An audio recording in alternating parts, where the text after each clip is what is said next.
प्यारे विद्यार्थियों नमस्कार। स्वागत है आप सभी का आपके अपने YouTube चैनल आरपी स्टडी में। तो जो भी विद्यार्थी पशु परीक्षा एग्जाम 2024 की तैयारी कर रहे हैं दोस्तों, पशु परीक्षा एग्जाम 2024 की तैयारी करने वाले सभी साथियों के लिए ये क्लास बड़ी इंपॉर्टेंट है। क्लास को आपको ध्यान से कंप्लीट पूरा देखना है और लास्ट में कमेंट कर बताना है कितने प्रश्न आपके सही होते हैं। आज हम दोस्तों पशु परीक्षा के लिए भाग ब के इंपॉर्टेंट क्वेश्चन देखने वाले हैं कि पशु परीक्षा में भाग बी से कैसे कैसे क्वेश्चन आएंगे। मैं आपका दोस्तों भाग बी में एक भी प्रश्न कटने नहीं दूंगा। आप इस क्लास को ध्यान से पूरा देखिए और लास्ट में खुद का मूल्यांकन कीजिए कि आपकी भाग ब की तैयारी कैसी है। आपने राजस्थान जी को तो बहुत पढ़ा होगा, पर भाग ब में क्या पढ़ा है वो भी अपन देखने वाले हैं। तो चलिए साथियों, सारे क्वेश्चन आपका एग्जाम सीधे मिलने वाले हैं, इसलिए क्लास को मिस मत कीजिए। क्लास को पूरा देखिए, आपका एग्जाम है वो बहुत नजदीक आ चुका है। तो क्लास का पहला ही क्वेश्चन आपके सामने पूछा है, विश्व में सर्वाधिक दूध उत्पादन करने वाला देश है। विश्व में सर्वाधिक है ना दूध का उत्पादन कहाँ से होता है? भारत से, डेनमार्क से, हॉलैंड से या स्विट्जरलैंड से? विश्व में सर्वाधिक है ना दूध का उत्पादन कहाँ से होता है दोस्तों? भारत से। जो भी यहाँ पर भारत कमेंट कर रहा है, भारत ऑप्शन आपका सही है। अगला प्रश्न आपसे पूछा है दोस्तों, राजस्थान का पालतू पशुओं की संख्या के अनुसार भारत में कौन सा स्थान है? आपसे क्या पूछा है दोस्तों? राजस्थान का ना पालतू पशुओं की संख्या के अनुसार बिल्कुल भारत में कौन सा स्थान है? पहला, दूसरा, तीसरा या चौथा? तो देखो, अगर पालतू पशुओं की बात की जाए तो इनके अनुसार दोस्तों कौन सा स्थान है? दूसरा स्थान राजस्थान का है। जो भी ऑप्शन बी कमेंट कर रहा है, बी ऑप्शन आपका सही रहेगा, ठीक है ना। प्रथम स्थान किसका है? यूपी का है, उत्तर प्रदेश का। और सेकंड स्थान है वो राजस्थान का है। ये आपको पता होना चाहिए। बहुत ही अच्छा प्रश्न है, बहुत इंपॉर्टेंट प्रश्न है। ठीक है, आगे बढ़े। अगला बताओ फिर क्या पूछा है आपसे। गाय की कारण विश्व कर्णफ्रीज नस्ल कहाँ विकसित की गई? अंबिकानगर में, करनाल में, हिसार में या मथुरा में? गाय के दोस्तों कौन कौन सी नस्लें हैं? कारण स्विस और कर्णफ्रीज ये नस्लें है ना, ये कहाँ पर विकसित की गई? तो इनको विकसित कहाँ किया गया है? करनाल में। जो भी करनाल कमेंट कर रहा है, करनाल ऑप्शन आपका सही है। अगला सवाल दोस्तों, कृत्रिम गर्भाधान का उपयोग किसके लिए होता है? कृत्रिम गर्भाधान होता है ना, इसका उपयोग किसके लिए होता है? नस्ल सुधार के लिए, रोग प्रबंधन के लिए, पोषण प्रबंधन के लिए या स्वास्थ्य प्रबंधन के लिए? देख लो, भाग बी से ऐसे प्रश्न आएंगे दोस्तों। तो कृत्रिम गर्भाधान का उपयोग दोस्तों किसके लिए होता है? नस्ल में सुधार करने के लिए। किसके लिए होता है दोस्तों?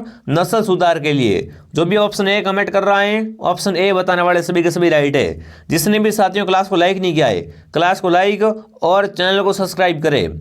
अगला सवाल पूछा है दोस्तों, टीएनडी का विस्तार रूप है। कमेंट करेंगे टीएनडी का फुल फॉर्म क्या है? इसका विस्तारित रूप पूछा है। टीएनडी की फुल फॉर्म पूछी है दोस्तों, फटाफट कमेंट कर बताएंगे। तो टीएनडी की फुल फॉर्म क्या होती है विद्यार्थियों? Total digestible nutrients. तो जो भी ऑप्शन ए कमेंट कर रहा है, ऑप्शन ए आपका सही है। अगला प्रश्न पूछा है, ऊंट की कौन सी नस्ल सवारी के लिए प्रसिद्ध है ना? ऊंट की दोस्तों कौन सी नस्ल सवारी के लिए प्रसिद्ध है? बीकानेरी, जैसलमेरी, मेवाड़ी या इनमें से कोई नहीं? तो सवारी के लिए कौन सी दोस्तों नस्ल?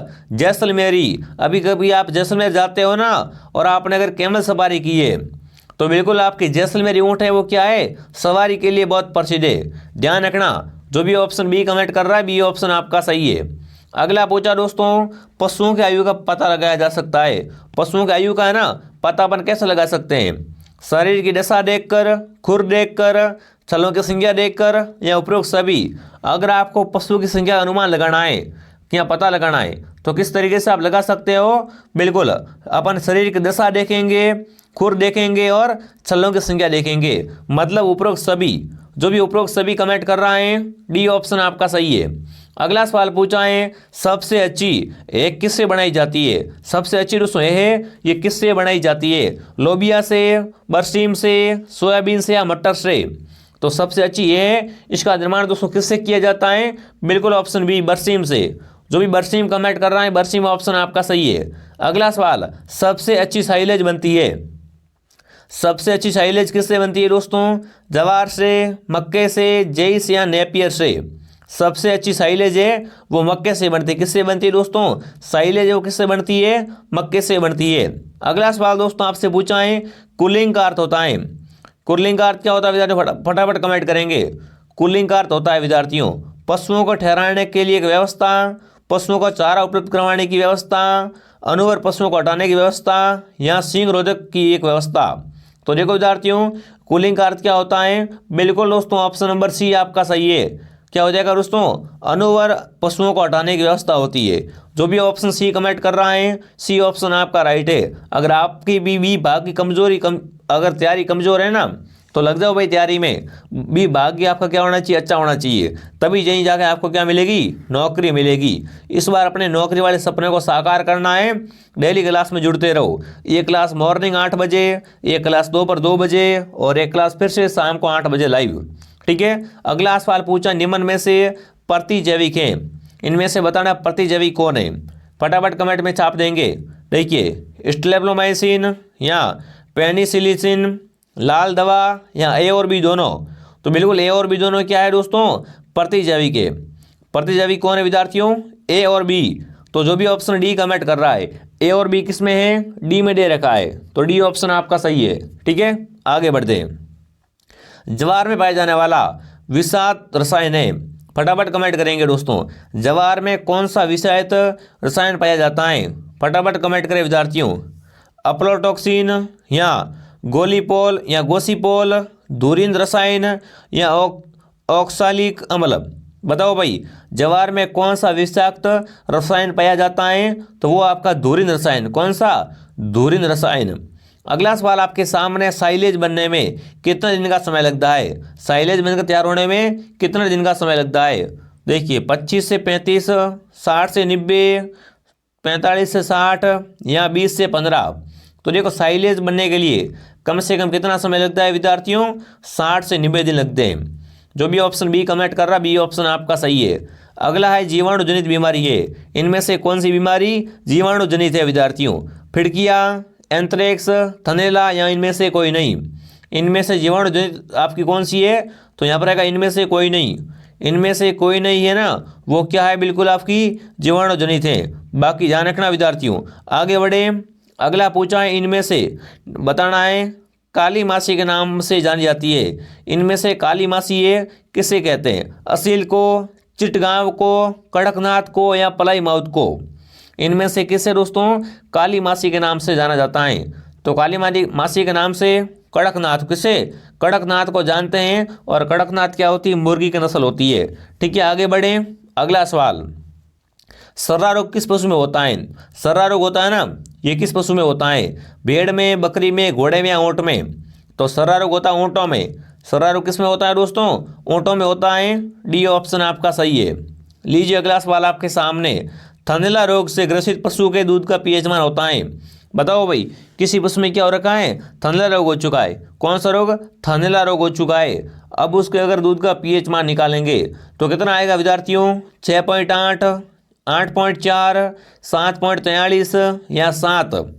तो देखो, थनैला रोग से ग्रसित बिल्कुल आपका पशु का पीएच मान कितना होता है? बिल्कुल उस ग्रसित पशु के दूध का पीएच मान होता है, वो होता है देखिए 7.43।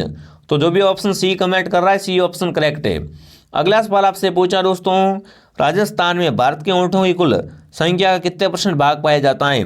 आपको बताना, अगर भारत में 100 ऊँट है, भारत में अगर 100 ऊँट है ना, तो उनमें से राजस्थान में कितने ऊँट है विद्यार्थियों? बिल्कुल आपके ऑप्शन बी 80%। भारत के 80% ऊँट कहाँ पाए जाते हैं? राजस्थान में पाए जाते हैं। अगला प्रश्न दोस्तों आपसे पूछा है, राजस्थान की अर्थव्यवस्था में पशुपालन का योगदान कितना है? बताओ भाई, राजस्थान की अर्थव्यवस्था में पशुपालन का योगदान है 27%, 42%, 19% या 9%। तो राजस्थान की अर्थव्यवस्था में ना पशुपालन का योगदान कितना है विद्यार्थियों? बिल्कुल वो आपका 19%। कितना? 19%। अगला सवाल, मणिनाथ पशु मेला कहाँ भरता है? मणिनाथ जी का पशु मेला कहाँ लगता है विद्यार्थियों? परबसर, नागौर में नहीं, तिलवाड़ा में, भरतपुर में या पुष्कर में? तो मणिनाथ जी का पशु मेला भरता है तिलवाड़ा बालोतरा में। कहाँ भरता है दोस्तों? तिलवाड़ा बालोतरा में क्या भरता है? मणिनाथ जी का पशु मेला भरता है। ठीक है ना, जो भी ऑप्शन बी कमेंट कर रहा है, बी ऑप्शन सही है। लीजिए अगला सवाल आपके सामने प्रस्तुत है। क्या पूछा है? राठी गाय का प्रजनन केंद्र है। राठी गाय का प्रजनन केंद्र कहाँ पर है आपका? बस्सी जयपुर में, रामसर अजमेर में, नौहर हनुमानगढ़ में या डींग भरतपुर में? राठी गाय का प्रजनन केंद्र है वो कहाँ पर है विद्यार्थियों? बिल्कुल ऑप्शन सी, नौहर हनुमानगढ़ में क्या है? राठी गाय का प्रजनन केंद्र है। सी ऑप्शन आपका सही है। अगला सवाल, निम्न में से गाय की द्विप्रयोजनी नस्ल है, बताओ भाई इनमें से कौन सी गाय की दोस्तों द्विप्रयोजनी नस्ल है? हरियाणवी, सिंध, साहिवाल, उपरोक्त सभी। इनमें से बताना है गाय की द्विप्रयोजनी नस्ल कौन सी है? तो हरियाणवी। जो भी हरियाणवी कमेंट करा हरियाणवी सही है। अगला सवाल, खराई ऊंट का उद्गम स्थल है। खराई ऊंट का उद्गम स्थल कौन सा है? राजस्थान, हरियाणा, उत्तर प्रदेश या गुजरात? खराई ऊंट का दोस्तों आपका उत्पत्ति क्षेत्र है या उद्गम स्थल है, वो कहाँ है? गुजरात। जो भी गुजरात कमेंट करा गुजरात सही है। अगला सवाल, भारत में विश्व की कितने परसेंट भैंसें पाई जाती है? भारत में दोस्तों विश्व की कितने प्रतिशत भैंसें पाई जाती है? 57%, 42%, 15.5 या 23.3? तो भारत में अगर पूरे विश्व की बात की जाए तो कितनी भैंसें दोस्तों? 57% भैंसें वो कहाँ पाई जाती है? अकेले भारत में पाई जाती है। अगला सवाल, निम्न में से बकरी की नस्ल नहीं है। इनमें से बकरी की नस्ल कौन सी नहीं है? बिट्टल, मालपुरा, जमुनापुरी या बारबरी? इनमें से बकरी की नस्ल कौन सी नहीं है विद्यार्थियों? तो मालपुरा है, वो बकरी की नस्ल नहीं होती है। ठीक है। अगला सवाल, भैंस की मुर्रा नस्ल की उत्पत्ति स्थल है। भैंस की मुर्रा नस्ल, इसकी उत्पत्ति स्थल गुजरात, महाराष्ट्र, राजस्थान, हरियाणा? मुर्रा नस्ल की जो भैंस होती है इसकी उत्पत्ति कहाँ से हुई विद्यार्थियों? हरियाणा से। जो भी हरियाणा कमेंट कर रहा है हरियाणा ऑप्शन आपका सही है। अगला पूछा है दोस्तों, वातावरण के प्रति सबसे संवेदनशील पशु है। वातावरण के प्रति दोस्तों सबसे संवेदनशील पशु कौन सा है? भेड़, बकरी, ऊंट या घोड़ा? वातावरण के प्रति ना सबसे संवेदनशील दोस्तों जो पशु होता है वो है बिल्कुल आपकी भेड़। जो भी भेड़ कमेंट कर रहा है भेड़ ऑप्शन आपका सही है। अगला पूछा, परजीवियों का म्यूजियम किसे कहा जाता है? परजीवियों का म्यूजियम है वो किसे कहते हैं? गाय को, भैंस को, बकरी को या भेड़ को? तो परजीवियों का म्यूजियम है वो कौन कहलाती है विद्यार्थियों? भेड़ कहलाती है। भेड़ ऑप्शन आपका सही है। जिसने भी क्लास को लाइक नहीं किया है क्लास को लाइक करे और आरपी स्टडी को सब्सक्राइब करे। अगला सवाल, निम्न में से असंगत है नस्ल है, उद्गम स्थल है। मुर्रा का उद्गम हरियाणा से, नागपुरी का महाराष्ट्र से, नीली रावी का गुजरात से और टोडा का आपका तमिलनाडु से। इनमें से कौन सा ऑप्शन आपका सही नहीं है दोस्तों? तो ऑप्शन सी आपका नीली रावी का उद्गम है वो कहाँ है? गुजरात से नहीं हुआ है दोस्तों। ऑप्शन सी आपका असंगत है, बाकी सब क्या है? परफेक्ट है। ठीक है, आगे बढ़े। अगला बताओ। अगला पूछा दोस्तों, पशुओं में चीचड़ों के प्रकोप की रोकथाम किस से प्रयोग से हो सकती है ना? पशुओं में दोस्तों चीचड़ों के प्रकोप की रोकथाम है वो किसके प्रयोग से हो सकती है?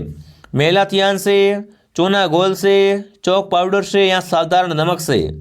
तो वो आपका उत्तर रहेगा मेलाथियान से। जो भी ऑप्शन है कमेंट कर रहा है सही है। अगला, गाय की भारवाही नस्ल है। गाय की भारवाही नस्ल कौन सी है विद्यार्थियों? नागौरी, मालवी, और भी दोनों या गिर? गाय की भारवाही नस्ल कौन सी होती है? बिल्कुल यहाँ पर नागौरी और मालवी दोनों ही क्या है? गाय की भारवाही नस्ल होती है। जो भी यहाँ पर सी कमेंट कर रहा है सी ऑप्शन आपका सही है। अगला, निम्न में से उत्तेज है।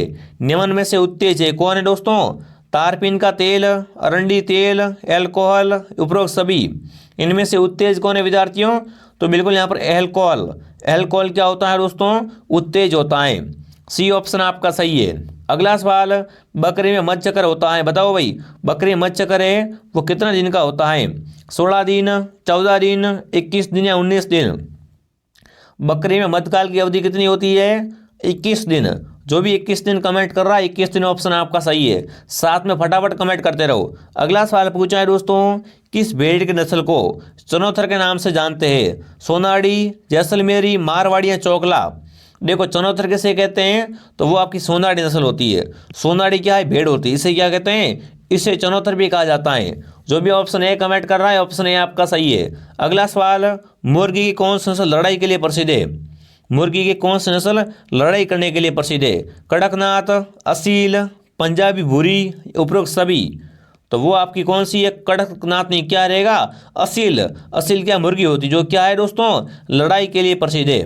अगला सवाल पूछा दोस्तों, मुर्रा भैंस को सूखा काल के अंदर दाना देना चाहिए। मुर्रा भैंस को दोस्तों सूखे काल के अंदर कितना दाना देना चाहिए वो आपको बताना है। तो वो दोस्तों आपका 0.5 से 1 kg के बीच में जो भी ऑप्शन बी कमेंट कर रहा है बी परफेक्ट है, ठीक है ना। अगला पूछा है फिड़किया रोग का रोगजनक है। फिड़किया रोग का रोगजनक कौन है, फटाफट कमेंट कर बताएंगे। फिड़किया रोग का रोगजनक है कौन है विद्यार्थियों, तो वो दोस्तों आपका कोलिस्ट्रियम बेसिलियाई। जो भी ऑप्शन ए कमेंट कर रहा है ना, ऑप्शन ए सही है। अगला बताना है किस कुक्कुट रोग को न्यू कैंसल डिजीज के नाम से भी जानते हैं, रानीखेत, आईबीडी या कॉक्सिडोसिस या पाउल पॉक्स। तो बिल्कुल आपसे बताना है न्यू कैंसल डिजीज के नाम से किसे जानते हैं दोस्तों, वो आपका रोग है रानीखेत। रानीखेत किस में होता है, मुर्गी में होता है। किस में होता है, कुक्कुट में होता है दोस्तों। अगला सवाल, एक वयस्क पूर्ण मुंह वाले ऊंट में दांतों की संख्या होती है। एक वयस्क पूर्ण मुंह वाले ऊंट में दांतों की संख्या कितनी होती है, 34, 30, 38 या 44। बहुत अच्छा प्रश्न विद्यार्थियों। तो बिल्कुल कितनी होती है, 34 बिल्कुल। जो भी 34 कमेंट कर रहा है 34 ऑप्शन आपका सही है। अगला सवाल, निम्न में से गौवंश की कौन सी नस्ल शक्ति व श्रम के लिए उपयुक्त है। शक्ति व श्रम के लिए कौन सी नस्ल उपयुक्त है विद्यार्थियों, नागौरी। देखो नागौरी बैल होता है ना, वो क्या करते हैं दोस्तों, कृषि कार्य करवाते हैं, हल जोतते हैं, उस पर क्या होती है, भारवाही नस्ल होती है। तो जो भी ऑप्शन डी कमेंट कर रहा है डी ऑप्शन आपका सही है।